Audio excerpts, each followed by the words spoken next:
In the first episode of KJ-SAKAJA-RUTO school feeding program, I had reached a place where Catholic Relief Services came to our aid. I do not know who invited them, but as a committee that I chaired, we were called upon to make our presentation in written. We gave the true picture of the students in the school, which was 3,000 and something. The Catholic Relief Services wanted to know how many of those students had subscribed to the school feeding program. There we gave a wrong, we lied. We lied that 80% of the students had subscribed. But the truth of the matter is that it was 40% that had subscribed. They went to the kitchen, constructed a bigger kitchen, whereby the width they extended by a half, and even the length they extended by a half. Now, because of the length being extended, the cooks had to make a place for an office or something, so that me as the chairman of school feeding program, when I came, I would sit there or supervise things as they were going on there. From there, they bought two new jikos. They bought two new jikos worth around 600,000 shillings. By now, they may be a bit more expensive. The Catholic Relief Services did not stop there. If you go to Riruta Satellite Primary School, between the class 7s and this other classroom, you'll find a long line of taps. They made that place in order that when the children go to the toilets or when they are going for meals, they wash their hands there. We were already Corona compliance many years before Corona came. Catholic Relief Service did not stop there. They went and drilled water in the school. Now, first of all, before drilling water, they connected water, Kanjo water, from one of the neighboring places. And the funny thing is, after connecting it, we were billed with a lot of money. Apparently, this is a Kanjo school, but Kanjo still was billing us a lot of money.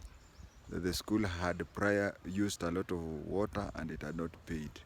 So Mrs. Mushiri paid it, and when the Catholic Relief Services knew of that, they decided to drill a borehole in the school. And this is something that they had not budgeted for. They had budgeted for piping, they had budgeted for the kitchen, but they had not budgeted for drilling of a borehole. They drilled a borehole, and the drill, iyo machuma, they broke while inside. The company that was doing that job said, the drilling company said that they would,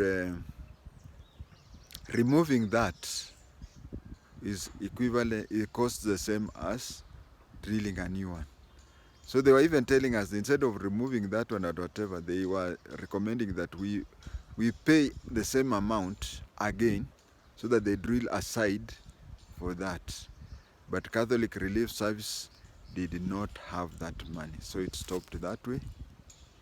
Until much later, when Lieutenant General Buddy of the NMS came and they started drilling here and there, and they also drilled in our place.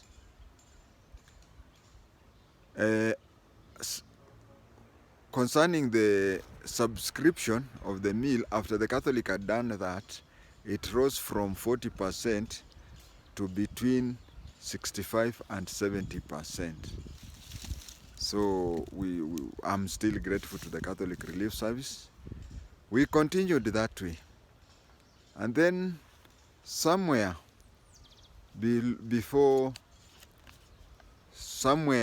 you know, these teachers, they have their own ways of communicating. So it came out that World Food Program and Feed the Child were assisting some schools in school meals. Mrs. Mushiri, the head teacher of Riruta Satellite, plus Mrs. Kioko, or is it Kioko or Kilonzo, the head teacher of Durarwa, the head teacher of Paramount Kinyanjui Primary School, I cannot recall his name, they went and contacted those people. They were reluctant to assist us, to include us in the school feeding program. They said that their mandate was to feed places like Korogosho, Kibira, Madare. Riruta was considered a well-off place. We complained and said that since Kawangware Primary was getting, and it was, you know, between Kawangware Primary, those of you who have visited that place, between Kawangware Primary and Ndurarwa Primary School, it's only Naivasha Road which is in the middle. But yet, because this place, the Kawangware is considered to be in Kawangware and Ndurarwa is considered to be in Riruta, we were denied that. By good luck, a girl from Paramount Kinyanjui Primary School, also known as Geshagi Primary, passed her KCPE with over 400 marks. I think she was one of the 10 leading in the country.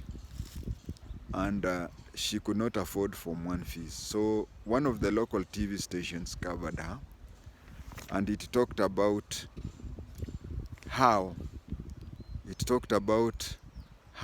she stayed in a 10 by 10 Mabati house, and how even in primary it was a bit hard and that. So we used that clip to go to the World Food Program and Feed the Child and convinced them that this is how the 3 schools were staying. And that is when Feed the Child and World Food Program came into the picture. They started supplying us with food. Things changed because initially we were paying for everything, but World Food Program and Feed the Child were not only paying for the food, but even they added something on the menu, mboga na matunda. So kids would, after eating, would eat githeri with cabbage and malenge and fruits.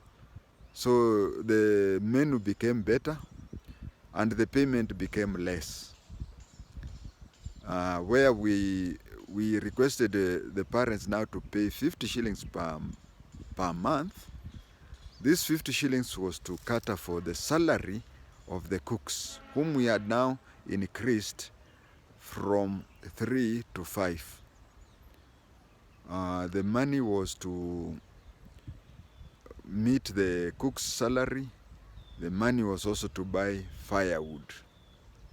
And this one pushed the enrollment up to 90%. World Food Program also, this thing about undertaking free services and whatever, it is good if you are in a society, if you are in a parent in any school, please join these things, because I gained a lot. Even though up to today I've never been paid a single shilling, of which I'm not complaining, but I gained a lot.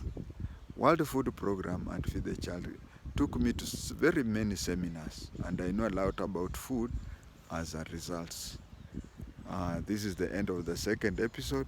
Watch out for the next episodes. Thank you.